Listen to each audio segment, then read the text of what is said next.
감사합니다. 오늘 사도행전 강의 41번째 시간으로 복음의 내용이라는 제목으로 말씀 나누겠습니다. 우리가 이곳에 함께 모여 하나님을 예배하는 자로 선 이유는 한 가지입니다. 바로 복음을 믿기 때문입니다. 근데 과연 여러분 믿는 복음에 대해서 여러분은 얼마나 알고 계십니까? 지난번에 우리가 말씀드렸지만 우리 교회가 있는 이유는 한 가지입니다. 복음을 전하기 위해서요. 우리는 바로 그 복음을 전하기 위한 성도로서 이 교회 멤버가 되었고 하나님에게 부름받았습니다. 근데 과연 우리는 그 복음을 얼마나 알고 있는가 우리가 생각해 보려고 합니다. 우리의 복음의 내용을 모르면 우리는 교회 성도로서의 본분을 다할 수 없습니다. 왜냐하면 교회 성도의 본분은 복음을 전하는 것이기 때문입니다. 그래서 오늘 시간 우리가 과연 복음이 무엇인지, 우리는 어떤 복음을 전해야 되는지 오늘 본문을 통해서 함께 공부해 보도록 하겠습니다. 오늘 본문에 보시면 베드로 사도는 복음에 대해서 이렇게 간단하게 설명합니다. 자, 30절 31절 말씀. 너희가 나무에 달아 죽인 예수를 우리 조상의 하나님이 살리시고 이스라엘로 회개케 하사 죄 사함을 얻게 하시려고 그를 오른손으로 높이사 임금과 구주를 삼으셨느니라. 이 두 구절 속에 사도 베드로는 복음을 설명하고 있습니다. 복음은 무엇입니까? 너희가 예수를 죽였다. 그러나 하나님은 예수님을 살리셨다. 이 부활, 이 바로 복음의 핵심. 이 승천이 바로 복음의 증거입니다.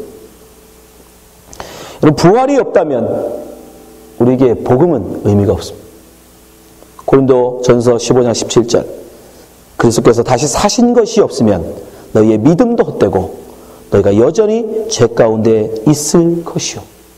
만약 승천이 없다면 여러분 예수 그리스도의 의는 우리에게 결코 인정될 수 없습니다. 요한복음 16장 10절. 의에 대하여 함은 내가 아버지께로 가니 너희가 다시 나를 보지 못하며. 유대인들은 예수님을 죄인으로 몰아서 십자가에 못 박아 죽였습니다. 유대인들은 예수님을 향해서 너는 죄인이다 라고 얘기했습니다. 그런데 하나님은 유대인들이 죄인이라고 말했던 그 예수님을 살려서 하늘로 올리셨어요. 하나님께서 여러분 불의한 자를 살릴 수 있습니까? 하나님께서 불의한 자를 하늘에 올리실 수 있습니까? 안 됩니다. 하나님은 거룩하신 분이기 때문에 결코 죄가 있는 자를 하나님은 함께 하실 수 없어요. 아무리 하나님이 그렇게 하고 싶으셔도 죄인이 거룩하신 하나님 앞에 나갈 수 없습니다.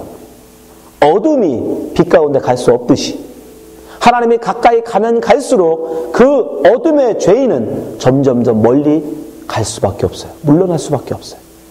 죄와 의는 결코 함께 할 수 없는 겁니다. 그래서 예수 그리스도가 만약에 죄가 있었다면, 죄인이었다면 하나님은 결코 예수님을 살릴 수가 없습니다. 그 예수님을 하늘의 보좌에 앉힐 수 없어요. 그런데 예수님께서 하늘에 올리워 하나님 보좌 우편에 앉으셨다는 얘기는 무엇을 증거하는 거예요?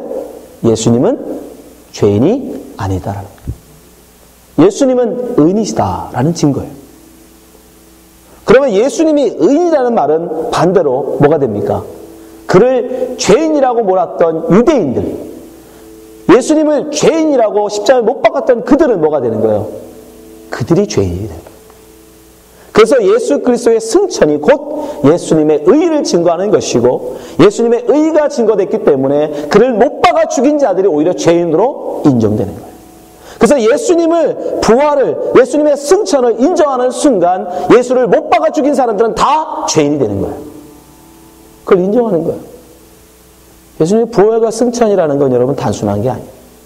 그냥 한 죽은 사람이 살아났다는 의미가 아니에요. 예수님의 부활을 인정하고 예수님의 여러분 승천을 여러분 인정하면 그 순간 예수를 십자가에 못 박힌 모든 사람들은 바로 하나님을 죽인 죄인들이 되는 거예요. 바로 이것이 사도 베드로가 전한 복음의 내용이에요. 이것을 자기들은 증언하는 증인이다라고 얘기합니다. 사도행전 5장 32절. 우리는 이 일의 증인이요. 하나님이 자기를 순종하는 사람들에게 주신 성령도 그러하니라. 사도들과 성령께서 이 복음, 예수 그리스도의 부활, 승천, 이 복음을 전하는 증인이다라고 말씀하세요. 맞죠? 사도들은 예수의 부활과 예수의 승천을 목격한 사람들이에요. 복음은 간단합니다. 예수님의 부활과 승천, 그것이 바로 복음의 핵심이에요. 그것을 전하는 것이 바로 복음. 예수 그리스도의 부활, 예수님의 승천, 그것을 믿으면 하나님은 어떻게 하십니까? 근데 그것으로만 끝나는 게 아니라, 죄를 아는 것만으로 끝나는 것이 아니라 그 죄를 깨닫고 회개하면 뭐 하신다고요? 용서하신대요. 그리고 그에게 성령을 선물로 주신다고 말씀합니다. 자, 사도행전 2장 36절.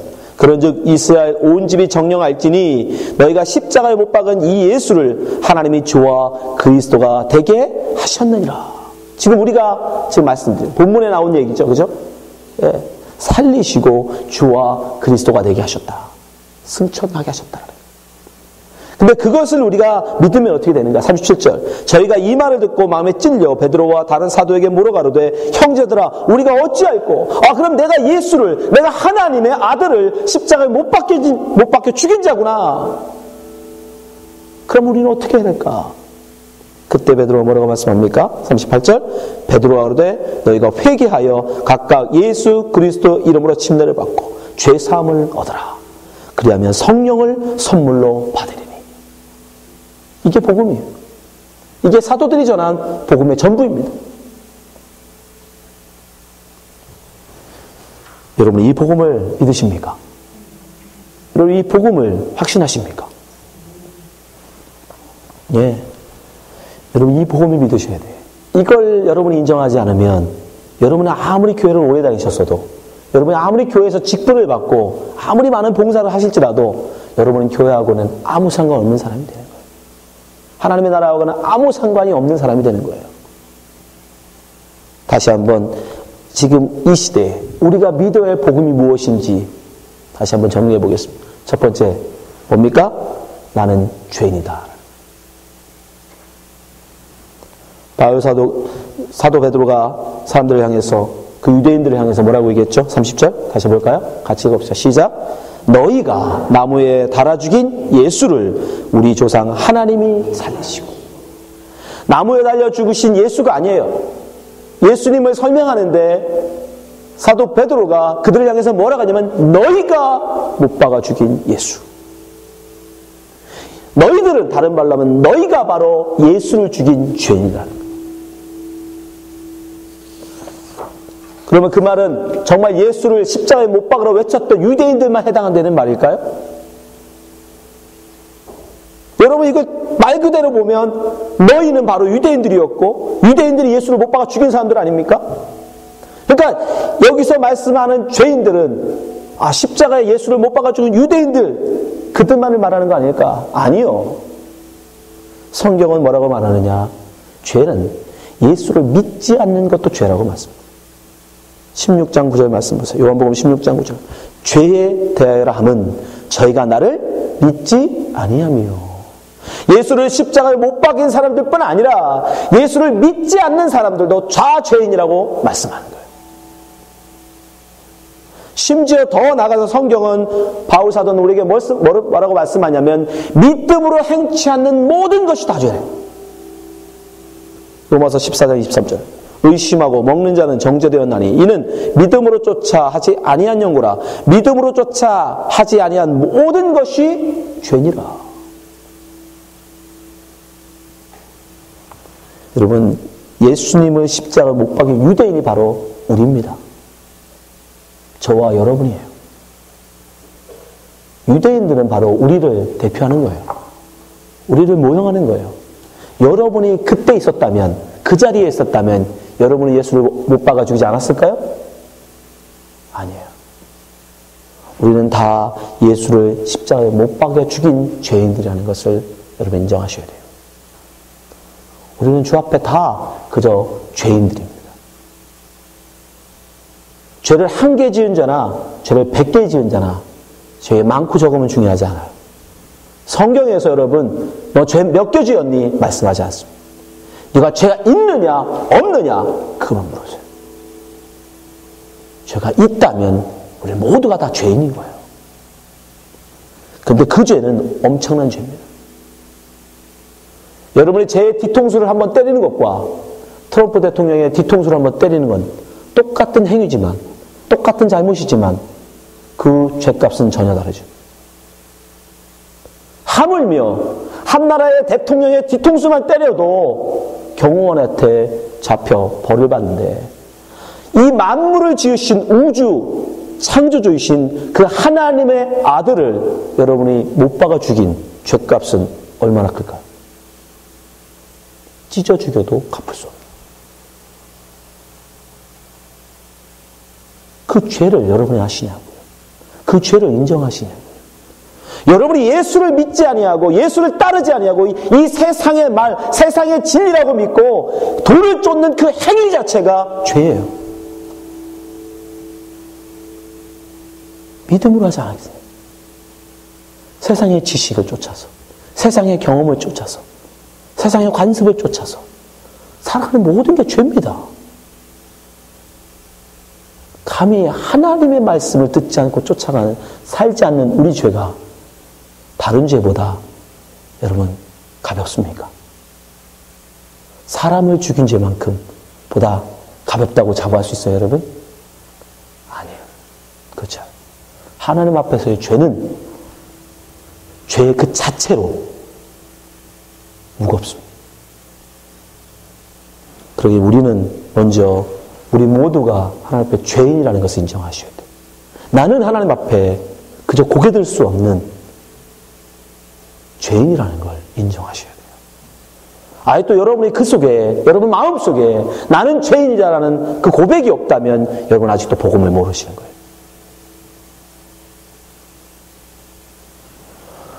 자기가 죄인이라는 걸 인정할 때 우리에게 복음이 필요합니다. 복음의 시작은 나는 죄인이라는 고백이에요. 형제야, 형제들아, 우리가 어찌할꼬?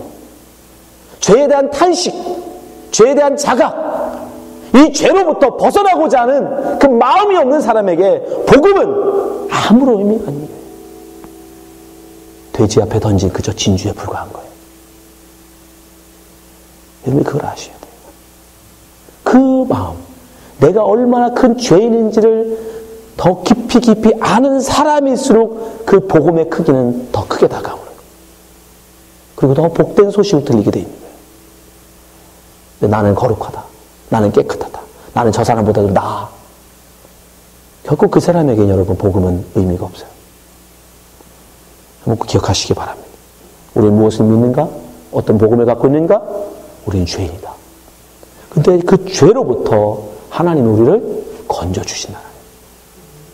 그 엄청난 죄를 우리가 지었는데도 불구하고 예수 그리스도를 알아보지 못하고 그 아들을 죄인으로 몰아서 십자가에 찢어 죽였는데도 불구하고 그 하나님께서 우리를, 그 죄를 용서하신다. 31절 보세요. 이스라엘로 회개케 하사, 하나님의 백성들로 회개케 하시려고, 죄사함을 얻게 하시려고 그 오른손으로 높이사 임금과 구주를 삼으셨느니라. 이 본문 속에 빠져있지만 예수 그리스도가 우리 죄를 회개케 하고 우리 죄사함을 얻게 하시려고 십자가에 못 박아 죽으셨어요. 더 정확하게 표현하면 사실은 예수를 우리가 못 박아 죽였다기보다는 하나님께서 예수님이 십자가 못 박아 죽는 것을 용납하신 거예요. 막지 않으신 거예요. 허락하신 거예요. 왜요? 우리 죄를 사하시려고. 예수의 부활이 예수의 죄 없음의 증거라고 말씀드렸잖아요. 여러분 그런데 예수님이 십자가에서 죽으셨습니다. 이 죽음이라는 건 죄의 값입니다. 죄값. 죄를 진 사람이 그 값을 치러야 되는데 무엇으로 값을 치러냐면 반드시 죽음으로 갚아야 돼요. 죄를 진 사람은 반드시 죽음이라는 것으로 값을 치러야 돼요. 그런데 예수님께서 죽으셨죠. 그럼 예수님이 뭘 치른 거예요? 값을 치른 거예요. 죄의 값을. 그쵸? 이해하시죠, 여기까지? 잘 기억하세요. 나가서 전해줘야 되니까. 다른 사람에게 알려줘야 되니까. 우리 다 죄인인데 우리 죄로 말미암아 예수가 십자가에 죽어버렸어요. 근데 성경에 보면 죽음이라는 건 죄 값이란 말입니다. 죄의 값으로 치러지는 것이 죽음이에요. 예수가 그러니까 죽었으니까 결국 예수는 어떤 누군가의 죄 값으로 죽은 거예요. 근데 예수님을 하나님이 살리셨어. 그 얘기는 뭐라고 했어요? 죄 없음이라고 했잖아요. 죄 없음. 자, 요한일서 3장 5절 보세요. 그가 우리 죄 없이 하려고 나타내신 바 된 것을 너희가 아나니 그에게는 죄가 없느니라. 아니, 예수님이 분명히 죄 값으로 죽으셨는데 예수님의 죄는 아니야. 예수님의 죄값이었다면 예수님은 살아날 수 없었어요. 부활하면 안 됩니다. 하나님이 살리시면 안 돼요. 그건 하나님 말씀을 깨는 거예요. 당신은 거룩하시기 때문에 죄인을 함께 하실 수 없다고 해놓고 예수는 슬쩍 살리시면 그건 반칙이에요. 그건 하나님의 공의가 무너집니다. 그럼 나도 좀 그렇게 해주세요라고 하면 하나님이 할 말이 없는 거예요. 왜 예수는 해주고 나는 안 해줍니까? 그러면 하나님이 할 말이 없는 거예요. 왜? 공평하시니까. 차별이시잖아. 그러면 예수는 내 아들이니까 그냥 살려주고 너는 내 피조물이니까 죽어. 그러면 안 돼요. 공평하신 하나님이잖아요. 공의의 하나님이시잖아요. 그러니까 예수님에게도 똑같이 적용하셔야 돼요. 그러니까 예수님이 여러분 죄가 있으셨다면, 우리가 알지 못하는, 성경에 기록되지 않은, 제자들이 알지 못했던 죄가 있었다면 그 값으로 죽은 것이라면 예수님은 부활하시면 안 됩니다. 하나님이 살리시면 안 돼요. 근데 하나님이 살리셨어요. 그 얘기는 예수님은 죄가 없었다는 얘기예요. 자, 그러면 뭐가 남아요? 그 죄도 없으신 분이 죄값에 죽음을 맞이해버렸어.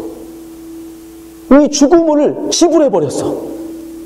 그러면 뭐가 나요? 누군가의 죄값이 치러진 거 아니야 말이에요. 하나님이 그걸 우리에게 주신 거야. 우리에게. 야, 네 죄값으로 죽은 걸로 하자. 네 죄. 왜? 예수가 죽으셨는데 예수님은 죄가 없으셔. 죄의 값을 치르실 필요가 없는 분이기 때문에 죽으면 안 되는 분이었던 거예요. 근데 죽으셨단 말이에요. 값을 치러버리셨단 말입니다. 이미 지불해버리셨어요. 그럼 누군가가 대신 그 죄값을 거두받을 수 있겠죠. 이해되시죠? 근데 하나님이 그걸 누구에게?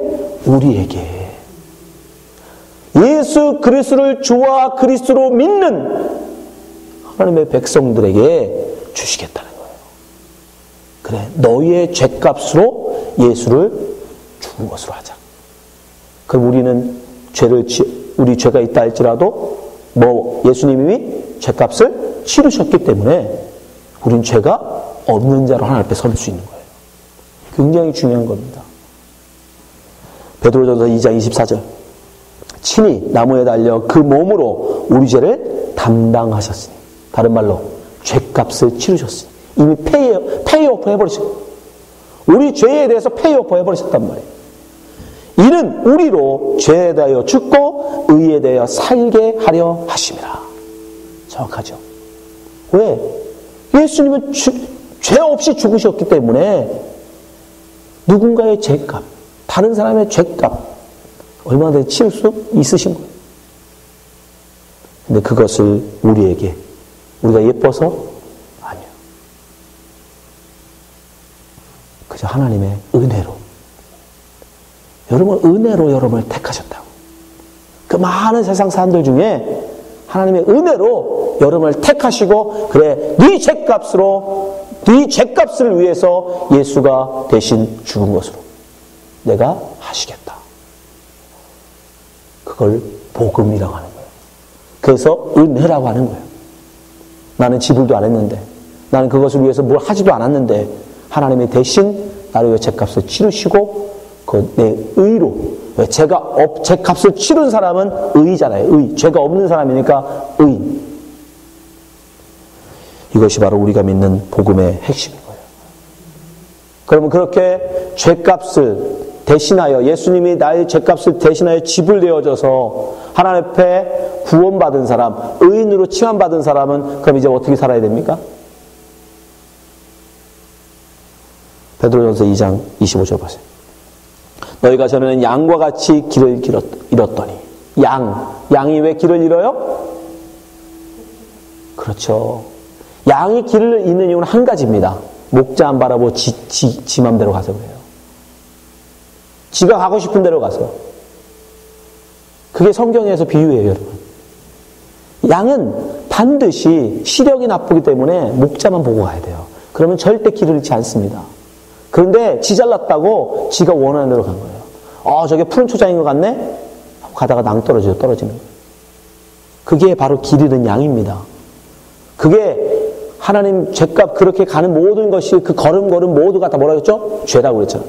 믿음으로 목자를 따라가지 않은 거니까 다 죄예요. 근데 그들이 이제 어떻게 됐어요? 하나님께 죄값을 치르고, 그죠? 예수께서 대신하여 그 죄값을 치러주셨으니까 의로운 자로 세워졌잖아요. 그럼 그게 어떻게 돼? 이제는 그렇게 치러진 이후에는 너희 영혼의 목자와 감독 되신 이에게 돌아왔느니라. 아멘. 그러니까 그 전에 여러분들 뜻, 여러분의 의지, 여러분의 소망을 가지고 세상에 살던 그 믿음 없이 살던 모든 것들을 회개하고 회개하셔야 돼요. 돌아서셔야 돼요. 믿는다고 하면서도 여전히 자기 길로 가. 그게 돌아온 게 아니죠.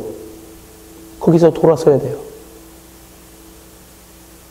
그 사람에게 회개하고 돌아온, 믿고 회개하고 돌아온 사람에게 하나님은 그 죄값을 어떻게 하신 거예요? 전가시켜 주신 거예요. 내가 치렀지만 네가 치른 걸로 내가 해줄게. 여러분들 그렇기 때문에 우리는 그 믿음, 그렇다고 뭐가 보이진 않아. 정말 뭐 거룩한 이런 의가 이렇게 입혀지는 모습이 보여지거나 우리가 더 깨끗하게 잘 살거나 이거 좀 얼마나 감사하겠습니까만 그런 건 없어요. 그냥 나는 회개해왔기 때문에 하나님에게서 쫓아가는 어린 양이기 때문에 하나님이 나를 인도하신다라는 뭘 가져야 돼? 믿음을 갖는 것밖에 없어요. 그래서 바울 사도가 뭐라고 얘기해요? 갈라디아 2장 20절. 내가 그리스도와 함께 십자가에 못 박혔나니. 사실은 예수가 십자가에 못 박힌 거지만 나를 십자가에 못 박은 거로 하나님이 인정해 주신단 말이에요. 그래서 내가 함께 십자가에 못 박혔다고 고백하는 거예요. 그런즉 이제는 내가 산 것이 아니요 오직 내 안에 그리스도께서 사신 것이라. 이제 내가 육체 가운데 사는 것은 나를 사랑하사 나를 위하여 자기 몸을 버리신 하나님의 아들을 믿는 믿음 안에서 사는 것이라. 왜? 믿음으로 살지 않는 모든 것이 죄니까. 어떻게 예수가 나를 위해서 대신 십자가에 못 박아 죽으셨는데 다시 또 죄 짓는 삶을 살았나? 그래서 우리는 모든 것을 믿음 안에 살도록 이렇게 해야 되는 거예요. 믿음 안에 살도록. 내가 원하는 길이 아니라 목자 대신, 우리의 목자 대신 주님이 인도하시는 그 길을 가고자 우리 노력해야 되는 것입니다. 그것이 복음이에요. 이 복음을 여러분 기억하시기 바랍니다. 먼저 여러분이 믿으시기 바랍니다. 나는 죄인이다. 나는 예수 그리스도를 십자가 못 박아 죽인 죄인이다. 그러나 하나님께서 예수 그리스도를 살리심으로 말미암아 예수 그리스도가 죄 없음을 인정하셨고, 그로 말미암아 예수가 지불하신 그 죽음의 죄값은 하나님이 나에게, 회개하고 주님께 돌아간 나에게, 믿음을 주 앞에 고백한 나에게 전가시켜 주셨어요. 예수의 의를 내가 받았다라는 거예요. 예수로 말미암아 내가 의인 되어졌다라는 거예요. 그러니 얼마나 그것이 기쁜 소식이란 말이에요. 그것으로 말미암아 하나님을 찢어 죽인 내가 원래 하나님 앞에 정말 지옥 형벌을 받아야 되는데 하나님이 의로운 자로 인정해 주시는 거예요. 그걸 복음이라고 하는 거예요. 그것이 우리가 인정하는 복음이에요. 이 복음을 믿으셔야 돼요. 이 복음을 전하셔야 돼요. 이 복음을 전하지 않으면 그건 교회가 아닙니다. 이 복음을 증거하지 않는다면 여러분은 하나님의 백성이 아닌 거예요. 고린도서 15장 1절 2절 말씀 읽고 마치겠습니다. 형제들아, 내가 너희에게 전한 복음을 너희로 알게 하노니 이는 너희가 받은 것이요 또 그 가운데 선 것이라. 너희가 만일 나의 전한 그 말을 굳게 지키고 헛되이 믿지 아니하면 이로 말미암아 구원을 얻으리라. 이 복음 확신하시고 다른 이에게 전하시는 여러분 되시기 바랍니다. 기도하겠습니다.